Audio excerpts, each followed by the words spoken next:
it has indeed been confirmed by Tucker. I assumed it was, and we talked about this yesterday, but there's been a new wrinkle, a new development, because we do now officially know that the media is going absolutely bonkers. They were doing so in primetime television last night on one cable network. Meanwhile, we know that Tucker is actually concerned about a few things, which we're going to get to, because he has every right, I think, right now at this particular moment to be worried about some of the things he's worried about. Nonetheless, let's hear from him first about why he went there in the first place. I so wholeheartedly think that it's the right thing to do, because you need every single perspective, even from the ones that you don't like. I don't know as he necessarily dislikes Putin, but the point is we need all sides. We have to have all sides, right? Here's Tucker. We're in Moscow tonight. We're here to interview the president of Russia, Vladimir Putin. We'll be doing that soon. There are risks to conducting an interview like this, obviously, so we thought about it carefully over many months. Here's why we're doing it. First, because it's our job. We're in journalism. Our duty is to inform people. 2 years into a war that's reshaping the entire world, most Americans are not informed. They have no real idea what's happening in this region, here in Russia or 600 miles away in Ukraine. But they should know. They're paying for much of it in ways they might not fully yet perceive. The war in Ukraine is a human disaster. It's left hundreds of thousands of people dead, an entire generation of young Ukrainians, and it's depopulated the largest country in Europe. But the long-term effects are even more profound. This war has utterly reshaped the global military and trade alliances, and the sanctions that followed have as well. And in total, they have upended the world economy. The post-World War II economic order, the system that guaranteed prosperity in the West for more than 80 years, is coming apart very fast, and along with it, the dominance of the US dollar. Well, gosh, I was going to tell you about gold later, but I might as well now. I mean, he queued it up, the dominance of the US dollar.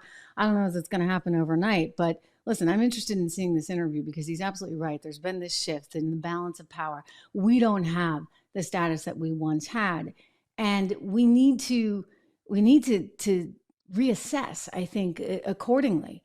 And this is the problem. So now we're looking for what, $60 billion more over there in Ukraine. Wow, that's what's on display. I mean, you get the president out there in his special tie, his pin and his tie, saying, we need this for Ukraine. I mean, it's a very interesting sort of juxtaposition compared to Tucker Carlson there in Moscow. And it's almost as though, was it meant for Tucker? Maybe I'm making too much out of this, but to see Joe Biden today say, here I am in my Ukrainian pin and tie. I want you to see this clip.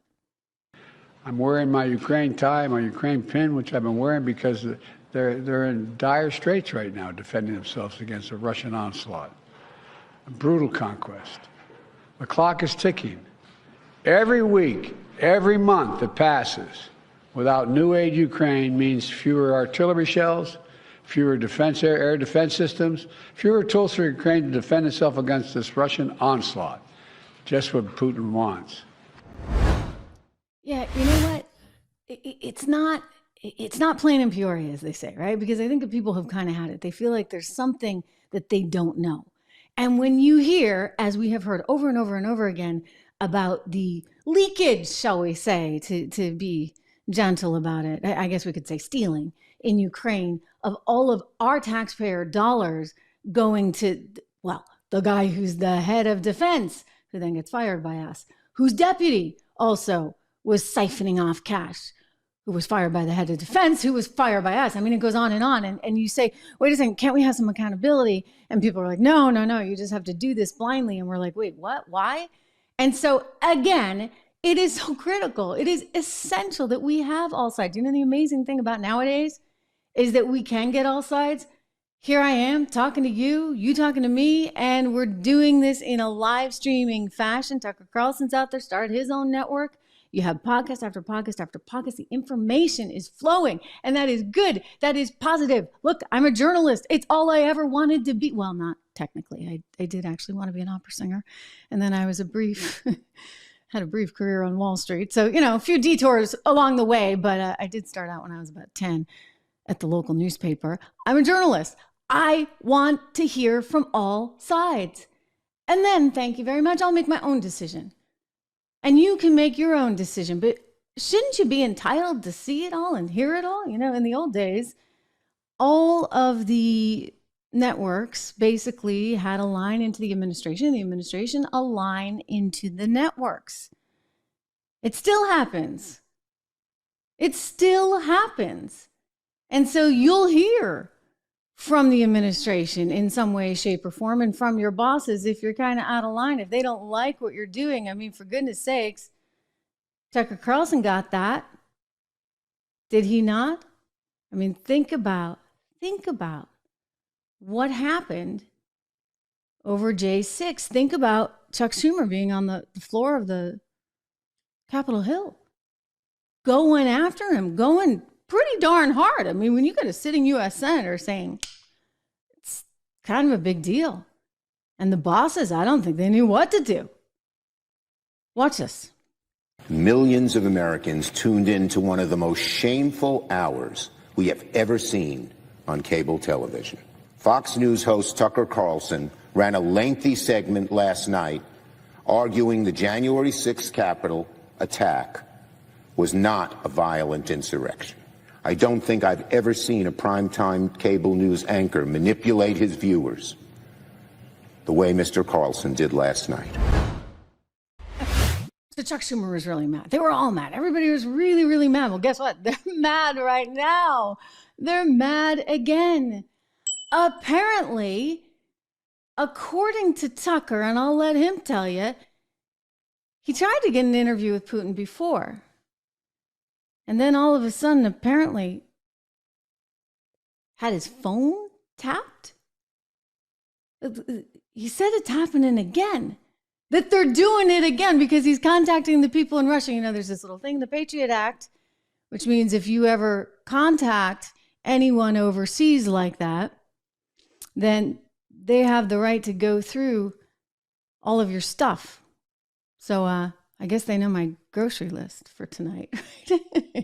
I mean, look, this is what a journalist does, right? You have these contacts overseas, sometimes with places and people that the U.S. government doesn't really love or like. But you're supposed to have some autonomy there and the ability to be able to go out and get the story. But they don't want that. No, you're not allowed. You're not allowed. He said that he experienced this once before. Let's go back in time a little bit before I show you what he's saying now. Here's Tucker speaking about how they were tapping his cell phone back in 2021. But it's not just political protesters the government is spying on. Yesterday, we heard from a whistleblower within the U.S. government who reached out to warn us that the NSA, the National Security Agency, is monitoring our electronic communications and is planning to leak them in an attempt to take this show off the air. Now, that's a shocking claim, and ordinarily we'd be skeptical of it. It's illegal for the NSA to spy on American citizens. It's a crime. It's not a third world country. Things like that should not happen in America. But unfortunately, they do happen, and in this case, they did happen. The whistleblower, who is in a position to know, repeated back to us information about a story that we are working on that could have only come directly from my texts and emails. There's no other possible source for that information, period. The NSA captured that information without our knowledge and did it for political reasons. The Biden administration is spying on us. We have confirmed that. All right. So what's interesting about this is back in 2021, and you may have seen this at the time. I was like, what is he talking about? Like, is he really? I did not know he was trying to get an interview with Vladimir Putin at that time. I myself, over the years, I mean, I've even had it drafted into Russian, right, to try and approach the people in Russia to get, and it's a big interview. It's a big deal that he got it. So there's this little clause that actually his old boss and my old boss put in to the Patriot Act. This guy's like the head lawyer at Fox, or he was. He got some big parachute deal to go away because, well, I don't know. He cost him $787 million with Dominion. Yeah, chief legal officer. Anyway, he put in place or helped draft this Patriot Act. And as a result of this thing, if you are having overseas communications with anyone that the NSA or the US might consider somewhat interesting, right? Which would be, hey, I don't know, Dmitry Peskov, who's the chief press person over in Russia, or, you know, for me, it could be Venezuela as well as Russia, because I've talked to people overseas there. Like, look, like I said, they know everything I'm eating for dinner tonight, I think. I mean, it's not that exciting. But the point is, he said they were onto him and they knew about the story. And so they got the story killed. They got the story killed. Why? They did not want Tucker Carlson or Fox News sitting down with Vladimir Putin. Think about that. And you know what else? They could get it killed because you had management at the time at Fox that was too scared to do anything. So if you get a call and they say, hey, we are your anchors trying to get over to Russia to see Vladimir Putin and do this interview, and we don't want it to happen, and you don't have somebody strong enough to say, hey guys, go take a hike. Well, guess what happens? The interview doesn't occur. So now the good news for Tucker, and frankly, for people that want to hear more, is that he doesn't have to abide by those rules. He doesn't have any bosses. And the NSA can tell him, we don't want you doing this, but good luck. He's still an American citizen. He's still a journalist and get on a plane and go to Russia. If they give him the visa, he's in. And that's exactly what he's doing. But he's also very aware that they're onto him. Watch this quick clip. Almost 3 years ago, the Biden administration illegally spied on our text messages and then leaked the contents to their servants in the news media. They did this in order to stop a Putin interview that we were planning. Last month, we're pretty certain they did exactly the same thing once again. But this time, we came to Moscow anyway.